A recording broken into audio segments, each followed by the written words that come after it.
Welcome to Creamer Media TV. I'm Victor Moorman, and today with me is Marcus Wichman from Predictive Safety. We will be talking about fatigue in mining, the dangers of it, and how to prevent it. Good day, Mark. Good day, Victor. How are you? Good, and you? So, what are the dangers of fatigued mine workers? Well, fatigue, our data shows that fatigue actually impacts almost every operation on a daily basis. A lot of people just think fatigue is, okay, when I'm tired and sleepy and, I'm likely to have an accident. But the reality is fatigue impacts the way we make decisions, impacts our performance, and then of course when it gets severe, then we tend to start falling asleep, make bad decisions, and then wind up having, or have possibility of having an accident or having an accident.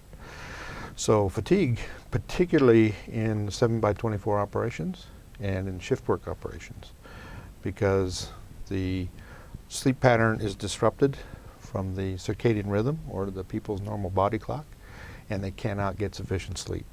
So as soon as you start losing sleep, then you start losing your cognitive performance, your mental performance. You make worse decisions, you don't react as quickly, and of course that increases the risk of having an accident. Is fatigue adequately managed in South Africa? In general, I think fatigue is recognized as a problem adequately throughout the mining industry. In terms of what they're doing about it, of course the DMR also recognizes it as a major issue, and they've recently required every mine to put a code of practice or a COP around fatigue. But in terms of understanding what the mining community and overall the occupational environment can do about fatigue, there's a lot that they can do that I think they're just starting to understand and pick up. It all starts with education. And one of our partners, Dr. Potter, he's been doing this for almost 7 years in South Africa. He's one of the leading fatigue experts in the world. So he's been helping to raise the awareness and keep people, or help the mining community understand the dangers of fatigue and how to impact them. Beyond that, there's technology also available, and a lot of mining companies are picking up fatigue detection, where you start to see the person fall asleep, or it detects right at that point when fatigue becomes so severe that the mind is actually shutting down. I think what we need to do a better job is help the industry understand that fatigue actually starts several hours before the person actually falls asleep.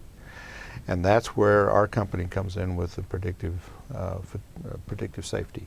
We're trying to pick up leading indicators to help the industry and help the mining community understand that you can start to prevent these incidents and accidents long before they occur.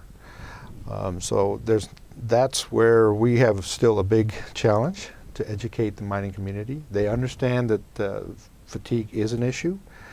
They're doing something, a few mines are doing something about it in terms of fatigue detection at the point, we call it point of failure.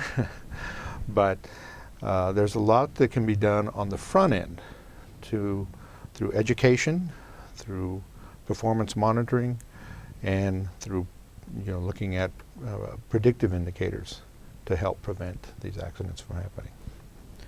What are the ways to prevent and detect fatigue for a miner and anyone working with him? The first and best way is that the people you're working, your workmates, they can usually tell very easily when his workmate or another person is fatigued.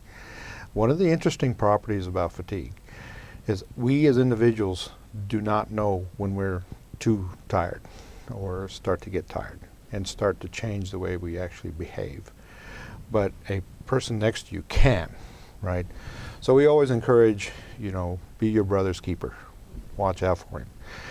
But beyond that, there's technology, as I mentioned. There's a lot of leading indicators. We look at people's shift pattern and see if that allows adequate sleep, adequate time for the circadian rhythm to adjust to new shift patterns.